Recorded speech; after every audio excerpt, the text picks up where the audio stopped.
Imagine a haunted house. Does it look like this? A decaying structure with severe angles and intricate woodwork? Maybe some bats flying out of a tower. This is the Victorian mansion. Its ghostly presence traces back to paintings like this one from the 1920s, artist Edward Hopper's House by the Railroad, which shows an old Victorian house abandoned and isolated. Remember this one because it comes back in later.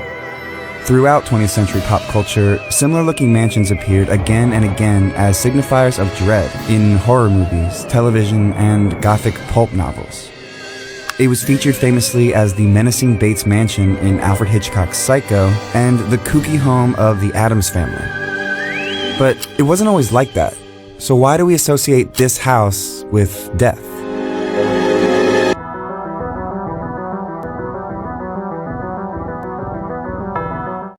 The later part of the Victorian era, named after England's Queen Victoria, was known as the Gilded Age in America. It followed the bloody American Civil War and was simultaneously an era of rampant income inequality, political corruption, and industrialization that helped create a new wealthy class. And the choice home for the nouvelle riche, or new rich, was the Victorian. It was the McMansion of its time, a gaudy and unbalanced monstrosity that showed off the wealth of certain American families. Borrowed from medieval Europe's Gothic architecture, these houses were designed to be imposing and make a statement. They were a mismatched combination of towers and turrets, ornate gingerbread trim, and sloped, bloated roofs called the mansard roof, which drew from the French imperial style. Inside was a maze of rooms like parlors, drawing rooms, libraries, and observatories. Places that were often unoccupied with the curtains drawn to keep out sunlight, which could damage the clutter of heavy, expensive furnishings. Spooky, right? Late 19th century wealthy Americans wanted to emulate Europe, but after World War I, that changed, as the American vision turned toward progress and innovation. Modern architects ushered in an era of clean lines and simplicity as the new hallmark of taste. The Victorian, in comparison, became an antiquated symbol of excess, whose architectural style was described as grotesque, and the mansions were called mongrel types, desecrating the landscape. Critics of the time began to associate the houses with death, offensive reminders of the troubling Gilded Age.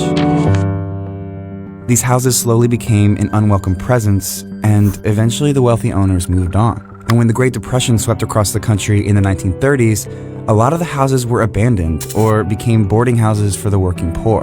Without their affluent tenants to maintain them, the ornate structures quickly eroded, deepening their association with decay. Enter Charles Addams,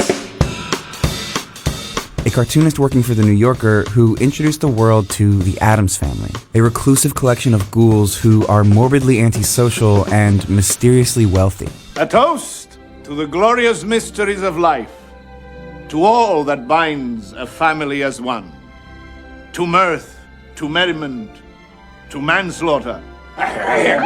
These popular cartoons began appearing in the late 30s, but it wasn't until November 1945 that Addams finally showed us the exterior of the strange home the family occupies. It was the Victorian. The Addams family was a dark perversion of the ideal American family, and their mansion represented that. Charles Addams later said in an interview that he chose it because Victorians are just better for haunts. It was here that the Victorian became permanently associated with horror. And by the time Alfred Hitchcock made his iconic film, Psycho, in 1960, audiences immediately recognized the Bates Mansion as a place of unspoken dread, of something not quite right. In the promotional trailer for the film, Hitchcock describes the house's appearance as a little more sinister looking, less innocent than the motel itself. And when he takes you inside, you see, even in daylight, this place still looks a bit sinister. And his inspiration? It was Hopper, from 1925. It's not hard to see the similarity. Both are towering, empty, and isolated, decaying relics that loomed over a world that had long moved on. The Victorian mansion died over 100 years ago, but its persistent presence in Gothic-inspired art and pop culture has made it an iconic symbol of dread, and now serves as an immediate signal to audiences. There's something not quite right about this house.